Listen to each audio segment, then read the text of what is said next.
తల్లి గర్భం ప్రారంభపు పాఠశాల అని తెలిపెను దేవుడు ఎప్పుడో. యోహాను తల్లి గర్భమందు మరియ వందనం వినగానే గంతులేసెను గర్భంలో అప్పుడే. గర్భంలోనే గుర్తించిన దేవుని కుమారుడు యేసు కంటే ముందుగా వచ్చినాడితడు. గర్భంలోనే గుర్తించిన దేవుని కుమారుడు యేసు కంటే ముందుగా వచ్చినాడితడు.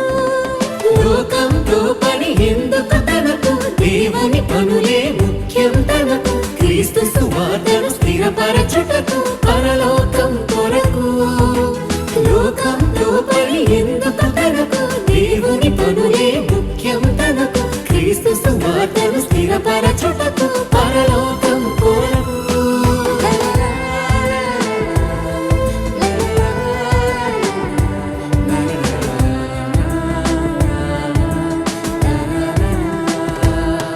ప్రతి శిశువుకు తల్లి గర్భం ప్రారంభపు పాఠశాల అని తెలిపెను దేవుడు ఎప్పుడో.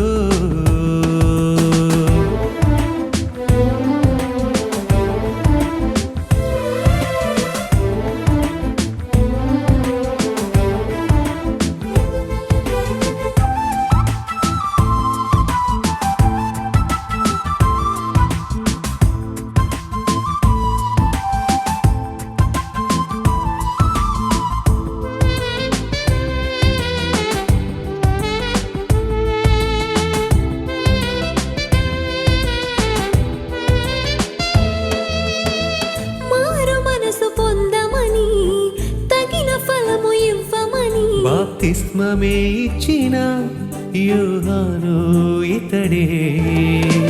అరణ్యంలో కేకలు వేయు యోహానొక శబ్దమని ముందుగా యెషయా ప్రవచించిన వాడితడే. తన వెనుక వచ్చిన వాడే సర్వశక్తిమంతుడని తన చెప్పుల వారును విప్పే అర్హతే తనకు లేదని. తననే తానే తగ్గించుకొని అడవిలో బ్రతుకును సహించుకొని దేవుని ఎదుటే మెప్పించుకొని ఇలా యేసుని చూపాడని. తననే తానే తగ్గించుకొని అడవిలో బ్రతుకును సహించుకొని దేవుని ఎదుటే మెప్పించుకొని ఇలా యేసుని చూపాడని.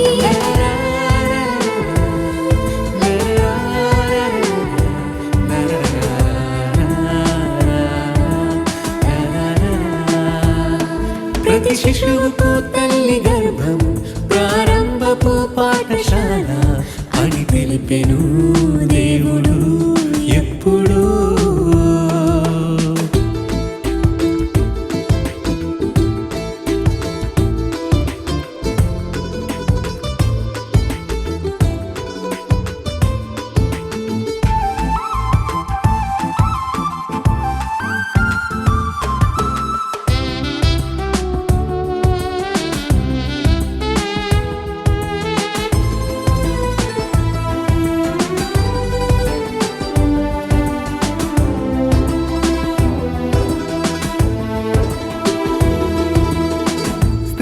కనిన వారిలో గొప్పవాడు యోహానే. ముందుగానే మార్గం సిద్ధపరచినాడు ప్రభుకే. లేఖనాలలోనివే చేయుటకు వచ్చిన వాడే. రాబోవు ఏలియా అనిపించుకొనెను ఇతడే.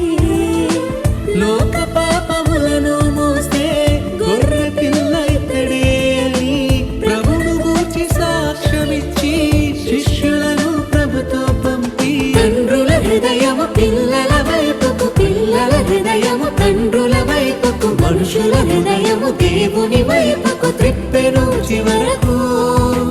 తండ్రుల హృదయము పిల్లల వైపుకు, పిల్లల హృదయము తండ్రుల వైపుకు, మనుషుల హృదయము దేవుని వైపుకు త్రిప్పెను చివరకు.